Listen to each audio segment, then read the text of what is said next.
देश हित में सबसे पहले जनता की आवाज का खुला मंच, समाज की नब्ज पर पैनी नजर, हमारी पहचान बेबाकी, हमारा मिशन देश हित, राष्ट्र निर्माण भावना के साथ नए भारत की धड़कन के संग। हिंदुत्व टीवी, धर्मो रक्षति रक्षिता। चुनाव बहाली की मांग को लेकर एनएसयूआई द्वारा राजीव भवन धमतरी में पत्रकारों से चर्चा की गई। इस दौरान एनएसयूआई ने स्पष्ट किया कि प्रदेश के विश्वविद्यालयों एवं महाविद्यालयों में लंबे समय से छात्र संघ चुनाव नहीं होने के कारण छात्रों के लोकतांत्रिक अधिकारों का हनन हो रहा है और उनकी आवाज को दबाने का प्रयास किया जा रहा है। इस दौरान आगामी रणनीति पर विस्तृत चर्चा की गई तथा ये निर्णय लिया गया कि छात्र संघ चुनाव बहाली की मांग को लेकर प्रदेश स्तर पर चरणबद्ध आंदोलन किया जाएगा। संगठन द्वारा प्रदेश भर के महाविद्यालय में 30 मार्च को ज्ञापन दिया जाएगा। 6 अप्रैल को प्रदेश के सभी विश्वविद्यालय का घेराव किया जाएगा। उसके बाद 16 से 20 अप्रैल को राष्ट्रीय अध्यक्ष विनोद जाखड़ के नेतृत्व में सीएम हाउस घेराव किया जाएगा। आप देखेंगे कॉलेज प्रबंधन और जन भागीदारी समिति, इसके बीच में जो आपसी षड्यंत्र कूटनीति बोलो जैसा बोलो, पिसार स्टूडेंट हर साल फीस बढ़ा दे रहे हैं, छात्रवृत्ति टाइम से नहीं आ रहा, हॉस्टल में समस्या है, कॉलेजों में मूलभूत सुविधा है नहीं। पहले क्या होता था, छात्र संघ अध्यक्ष होने से ना एक भय होता था कि उसके प्रतिनिधित्व करने वाले कोई तो लीडर है। किसमें भय होता था? छात्र नेताओं से भय होता था। अब मान लीजिए 5000 स्टूडेंट चुन के भेज रहे हैं किसी को अपना नेता मान के, तो वो तो उसकी लड़ाई लड़ेगा ना। लास्ट टाइम हम जिले कोई एक कॉलेज नहीं है, चाहे अपने यहाँ का पीजी कॉलेज ले लो, चाहे नगरी का कॉलेज ले लो, हर शासकीय कॉलेज में फीस बढ़ा हुआ था, कहीं डबल हुआ था तो कहीं कुछ हुआ था,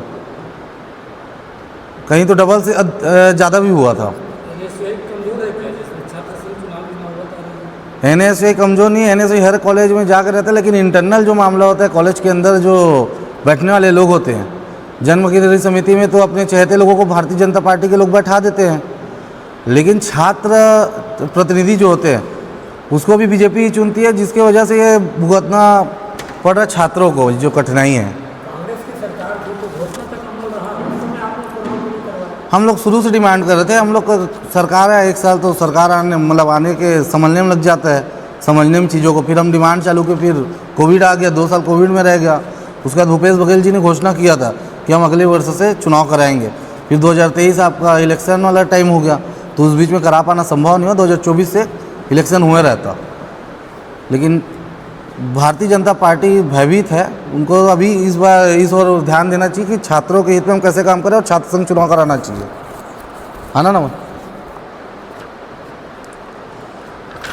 जैसे अभी आपको वर्तमान में बता दूं, छात्रों को क्या क्या समस्या हो रही है। लंबे समय से चुनाव नहीं होने से छात्र लोग का जो प्रतिनिधिमंडल नहीं मिल पा रहा है, जिसकी वजह से कॉलेज प्रशासन अपने मनमानी कर रहे हैं। हर एक प्रदेश के हर एक कॉलेज में आप देखेंगे शिक्षक की कमी है ही है। सेकेंड बात, फीस बढ़ोतरी लगातार हो रहा है, चाहे सरकारी कॉलेज को देख लो। पहले तो ये होता था सरकारी कॉलेज में मनमाने तरीके से फीस नहीं बढ़ाया जा रहा था, लेकिन ये जन भागीदारी समिति और कॉलेज प्रबंधन के द्वारा मिलीभगत करके हर साल फीस बढ़ाया जा रहा है। नियमता ये है कि आप 10% 20% से अधिक फीस नहीं बढ़ा सकते, 10% से अधिक नहीं बढ़ा सकते। यहाँ 280% तक फीस बढ़ा हुआ है। आप देखेंगे मगल रोड कॉलेज में, भखारा कॉलेज में, शासकीय कॉलेजों में 280% तक बढ़ा हुआ है। पहले 480 रुपया था, तो आज 1360 रुपये हो गया है। फिर आप देखेंगे ST SC OBC EWS वर्ग के छात्रों को छात्रवृत्ति समय में नहीं मिलता। कई स्टूडेंट ऐसे होते हैं जिनको ये होता है कि छात्रवृत्ति मिले तो उसमें वो खाने का पैसा दे, ट्रैवल का पैसा दे, लेकिन समय में नहीं मिल पाता, जिस वजह से उनको पढ़ाई करने में काफ़ी संघर्ष करना पड़ रहा है। फिर 5वां बात आप देखेंगे बुनियादी सुविधाओं का अभाव है। लाइब्रेरी में पर्याप्त पुस्तक नहीं है, लैब में आपका लैब की कमी है, इंटरनेट वाईफाई की समस्या है। साफ़ सफाई, कल हम लोग गए थे भगत सिंह जी के शहीद दिवस मनाने के लिए पीजी कॉलेज में, तो स्टूडेंट लोग को कॉमन समस्या है, गर्ल्स लोग बता रहे थे वॉशरूम साफ़ नहीं है, पीने का पानी साफ़ नहीं है। अब स्थिति इतना गिरा हुआ है हमारे यहाँ। हम लोग बात करते 200 करोड़ 500 करोड़ की धमतरी में ये हो रहा है, लेकिन हमारे स्थिति वास्तविकता में है कि कॉलेज में आपको पानी ढंग से नहीं मिलेगा, गिलास नहीं मिलेगा पीने के लिए। फिर बात आता है रिजल्ट और परीक्षा में गड़बड़ी की। रिजल्ट में देरी होता है, गलत मार्किंग होता है, परीक्षा समय पर नहीं होता, पेपर लीक हो जाता है, ऐसे तमाम परेशानियों का सामना स्टूडेंट को झेलना पड़ रहा है। प्लेसमेंट और करियर गाइडलाइंस की कमी होती है। कॉलेजों में सिर्फ आप देखेंगे भारतीय जनता पार्टी का शिविर रहेगा, ये उनका फलाना नेता, ढमका नेता, इन्हीं लोग जाएंगे नेतागिरी करते हैं, लेकिन फ्यूचर प्लान के लिए कोई भी ऐसा प्लेसमेंट या करियर गाइडलाइंस की जो ज़रूरत होती है वो नहीं हो पाती। हॉस्टल और परिवहन की समस्या होती रहती है। हमारे यहाँ आज भी सिटी बस नहीं चलता, जबकि एक नियम हम लोग डिमांड कर रहे थे भेंट मुलाकात में जब भूपेश बघेल जी आए थे, तो हमने कहा था कि जो गवर्नमेंट ये कॉलेज के स्टूडेंट हैं या स्कूल के स्टूडेंट उनको 50% माफ़ होना चाहिए। वैसे तो वो 100% होना चाहिए, लेकिन हमने डिमांड रखा था 50% होना चाहिए, लेकिन वो 50% मांग भी नहीं हो पा रहा है। सीधा बात है, छात्र संघ नहीं होने की वजह से ये हो रहा है। हम लोग तो बाहर तक ही कर सकते हैं, स्टूडेंट लोग को एक नेता चाहिए होता है कॉलेज के अंदर, वो छात्र संघ चुनाव के माध्यम से ही हो पाएगा। फिर आप देखेंगे डिजिटल इंडिया की बात करते हैं, लेकिन डिजिटल सुविधा हमारे धमतरी में तो है नहीं। ऑनलाइन पढ़ाई के लिए पर्याप्त तो संसाधन नहीं है, खासकर ग्रामीण अंचल से जो आते हैं, ग्रामीण क्षेत्रों में जहाँ हमारा कॉलेज पीजी कॉलेज में तो एक बार IT है, लेकिन आप ज़िले के बाकी कॉलेजों में देखेंगे तो वो फैसिलिटी नहीं है जो होनी चाहिए। आखिरी बात यह है कि प्रशासन की उदासीनता है, जो कॉलेज विश्वविद्यालय प्रशासन छात्रों की शिकायत पर ध्यान नहीं देते। स्टूडेंट लोग जाते हैं, अपना बात रखते हैं, लेकिन लाइटली लेते हैं, ठीक है बोल दिए, स्टूडेंट लोग दे दिए लेटर, ऐसा लेटर आते थे, लेकिन उसमें गंभीरता नहीं लिया जाता। छात्र संघ चुनाव होने से, छात्र प्रतिनिधि बनने से, आज देखेंगे प्रधानमंत्री चुनने के लिए 18 साल का बच्चा वोट करता है, लेकिन अपने छात्र प्रतिनिधि चुनने के लिए उनको लायक नहीं बनाया गया अभी। जिस NSU अब चरणबद्ध तरीके से आंदोलन की शुरुआत करने वाली है, जिसकी शुरुआत आप सभी के माध्यम से आज हम घोषणा कर रहे हैं। हमारा आज प्रेस वार्ता के माध्यम से हमने अपना रणनीति बता दी है कि छात्र संघ क्यों जरूरी है और छात्र संघ से भयभीत इतना भारतीय जनता पार्टी क्यों है। हमारा पहला कार्यक्रम में रहेगा, जिला मुख्यालयों में प्रेस कॉन्फ्रेंस कर रहे हैं जो भी चल रहा है।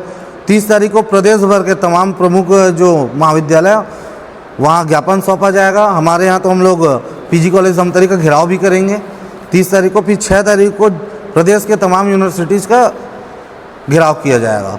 उसके बाद 16 से 20 के बीच में CM हाउस का घेराव किया जाएगा, जिसमें हमारे राष्ट्रीय अध्यक्ष विनोद जाखड़ जी स्वयं मौजूद रहेंगे, कन्हैया कुमार जी, प्रदेश प्रभारी देवेंद्र यादव जी और प्रदेश के तमाम लीडरशिप उपस्थित रहेंगे वहाँ। छात्र संघ के चुनाव होने से गुंडागर्दी बढ़ेगी? स्वाभाविक सी बात है, गुंडागर्दी बढ़ेगा, क्यों नहीं बढ़ेगा। कॉलेज प्रशासन के खिलाफ गुंडागर्दी करेंगे, दब के रहने वाले स्टूडेंट तो है नहीं। आज के डेट में आप देखेंगे भगत सिंह को मानने वाले लोग हैं, और इसको प्रशासन गुंडागर्दी बोले तो ठीक है। अपना काम करवाने के लिए फिर युवा तो युवा जोश दिखाएगा ही, और ये युवा जोश से डरती है भारतीय जनता पार्टी, कॉलेज प्रबंधन। इन लोग अपने हिसाब से यदि 280% फीस वृद्धि करेंगे तो छात्र का जब प्रतिनिधिमंडल आएगा तो वो तो सुनने वाला है नहीं। चाहे वो गुंडागर्दी बोले, चाहे भगत सिंह जी के रास्ते पे चलने वाले लोग बोले, जैसा बोले, छात्र अग्रेसिव होकर तो काम करेगा ही।